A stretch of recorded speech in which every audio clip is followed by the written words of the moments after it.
কোনো একদিন সকালবেলা আমি আলু বাবা বসেছিলাম, আমার বন্ধু আইসা বলে চল বন্ধু ডুয়োতে ম্যাচ প্লে করি।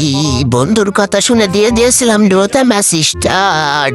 হঠাৎ দেখি আকাশে তিমি মাছ, তারপরে নাইমা যায় ব্লু জোন থেকে মার খায় আইসা আনি ডবল সোনাইপার পাই একটানে মারতে হেডশট, বনে বডি শট। তারপরে ওই টিমটা ওয়াইপ আউট হইয়া যায়। সামনে দেখি একটা সিঙ্গেল প্লেয়ার এক শট মারি 221 ড্যামেজ, তারপরও নক হয় না। তারপরে শটে একটা মারতে যায় দেখি গুলাল ফেলাইছে, আইরিশ মাইরা মারতে লাইগা প্লেয়ার দৌড় এক শটেই নক। তারপরে আমি অর্ডারে ফিনিশ করতে দেখি ফিনিশ হয়ে গেছে। হালকা পাতলা লুটলিয়া সামনের দিকে যায় দেখি বন্ধুর কাছে একটা প্লেয়ার মারতেই 100তে নক। মানে ওইটা নক না তো, এটা কিলচুরি বলে এক কথায়। সামনে দিয়ে যাচ্ছে গাড়ি নিয়ে প্লেয়ার 100ও লাগাইতে পারলাম না, দেখা চলে এলাম সামনের দিকে।